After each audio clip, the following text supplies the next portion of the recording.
And కొన్నిసార్లు infection ఈ vagina దగ్గర నుంచి ఓవరీస్‌కి వచ్చేస్తది. దాన్ని పెల్విక్ ఇన్‌ఫ్లమేటరీ డిసీజ్ అంటారు. సో, ఎండోమెట్రియంకి ఇన్ఫెక్షన్ వచ్చినా, లేకపోతే ఈ ఓవరీస్‌కి, ట్యూబ్స్‌కి ఇన్ఫెక్షన్ వచ్చినా గూడా ఎగ్స్ సరిగ్గా రిలీజ్ అవ్వక, ఎగ్స్ రిలీజ్ అయిన ఎగ్స్ క్వాలిటీ ఉండక, లేకపోతే ఎండోమెట్రియం పూర్తిగా దెబ్బతినిపోయి, దానివల్ల ఆడవాళ్ళలో సంతాన సమస్యలు గూడా రావటానికి చాలా ఎక్కువ అవకాశం ఉంటది.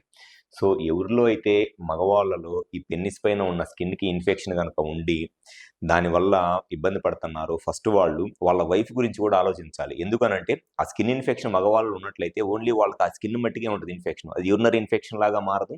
లేకపోతే వాళ్ళకి దానివల్ల పెద్దగా ఇబ్బందులు కూడా ఉండవు. కానీ ఆ ఇన్ఫెక్షన్ ఉన్నప్పుడు గనక వాళ్ళు సెక్షువల్‌గా ఆడవాళ్ళతో కలిసినట్లయితే వాళ్ళకి యూరినరీ ఇన్ఫెక్షన్స్ రావడానికి చాలా ఎక్కువ అవకాశం ఉంటది. అండ్ దాంతో పాటు ఈ పెల్విక్ ఇన్‌ఫ్లమేటరీ డిసీజ్ లాంటి ప్రాబ్లమ్స్ వచ్చి పిల్లలు పుట్టడానికి కూడా ఇబ్బందులు ఎదురైపోతాయన్నమాట. సో, దానికున్న బెస్ట్ అండ్ పర్మనెంట్ సొల్యూషన్ ఆ స్కిన్‌కి గనక ఇన్ఫెక్షన్ వచ్చినట్లయితే దానికి సర్కంసిషన్ అంటే సుంతి చేపించుకోవడం అనేది బెస్ట్ అండ్ పర్మనెంట్ సొల్యూషన్. విజయవాడలో మా దగ్గర లేజర్‌తో గానివ్వండి, స్టేప్లర్‌తో గానివ్వండి, లేకపోతే నార్మల్ కన్వెన్షనల్ మెథడ్‌తో సర్కంసిషన్ అనేది చేయడం జరుగుతుంది. జస్ట్ ఇది డే కేర్ ప్రొసీజర్. చేపించుకొని ఇమ్మీడియేట్‌గా 10 నిమిషాల్లో ఇంటికి వెళ్ళిపోవచ్చు. ఎవరైతే ఈ స్కిన్ ఇన్ఫెక్షన్‌తో బాధపడతా సెక్షువల్‌గా ఇబ్బంది పడుతున్నారో మగవాళ్ళు ఒకసారి మా హాస్పిటల్‌కి వచ్చి కన్సల్ట్ అవ్వండి. మీకు 100% సొల్యూషన్ చెప్పడం అనేది జరుగుతుంది.